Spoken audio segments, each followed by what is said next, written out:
Do you ever feel like you do your best work at the last minute? Have you ever crammed for a test and gotten a better grade than you expected? Or maybe you worked on a presentation that you finished just before the deadline and it turned out to be some of your best work. You either must be very lucky or there must be some special sauce. Well, if you want to know what that special sauce is and what it's got to do with productivity hacks for leaders and how to stop procrastinating, this video is for you. In today's video, I'll discuss my top tips for how to be productive at work, so keep watching. Hello everyone and welcome to my channel, the best place for new and emerging leaders who want help navigating challenges in the workplace. If this is your first time here, my name is Jeboria Scott and I'm a leadership coach and consultant. So the reason why it may seem like you do your best work and get better results when you're in a crunch has something to do with my first productivity hack for how to stop procrastinating. And it's setting small, cramming deadlines, according to what's known as Parkinson's Law. Parkinson's Law states that work will take as much time to complete as you allot or schedule time to complete it.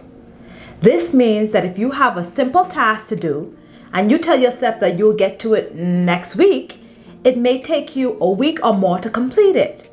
But if you set a mini deadline of, let's say, tomorrow at noon, you'll more than likely get it done so that it's crossed off your mental list as completed. This kind of thing happens at work all the time. So say you lead a team project at work with a 3-week timeline for completing the goal, something that should really take no more than, let's say, 3 days to finish. And because you know that you have more time to finish the project, you schedule more meetings than you need to, and as a result, the simple project gets bigger and bigger with extra details that can sometimes take away from the greater goal. You end up wasting precious time and effort. That's why it's important to set small deadlines that I call cramming deadlines. You should schedule a shortened time frame for completing simple projects or tasks. This doesn't mean that you shouldn't prepare, but this allows you to chunk your preparation time, only including relevant information so that you can quickly discard what's unnecessary. The second productivity hack for how to stop procrastinating is use the 80-20 rule.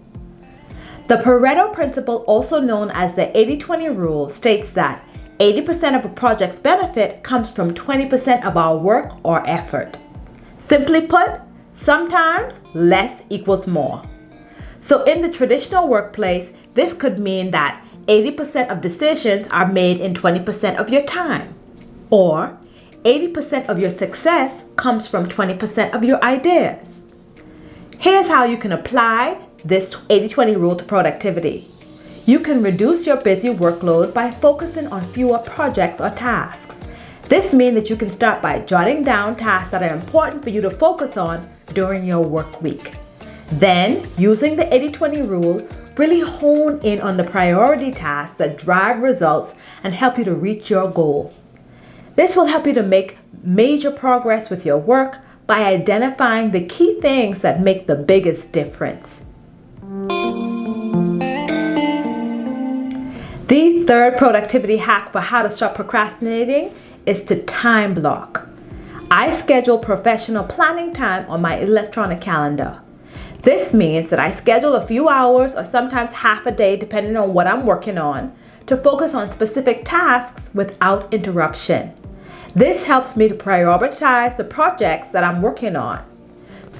So if you're a busy leader or you've observed your boss during a regular workday, you know that there's no shortage of scheduled meetings. If you meet all the time and you don't block out personal time during your day, you won't have time for the follow-up work that you need to do in between the meetings. You know, things like following up on phone calls, emails, and all of the necessary in-between work that helps you to make progress on important projects. So what I do is, on my shared electronic calendar, I write "do not schedule" or unavailable in bold letters so that my team and my colleagues know that I'm occupied. This ensures that my administrative assistant also knows not to schedule anything for me during that particular block of time. This gives me the freedom to do all of my planning, my research, my reading, and all of the other things that help me to be successful in my role. When I time block, this time not only helps me to stay organized, but it allows me to set boundaries that allow me to have solo time and get things done. The fourth productivity hack for how to stop procrastinating is to pace yourself with the work.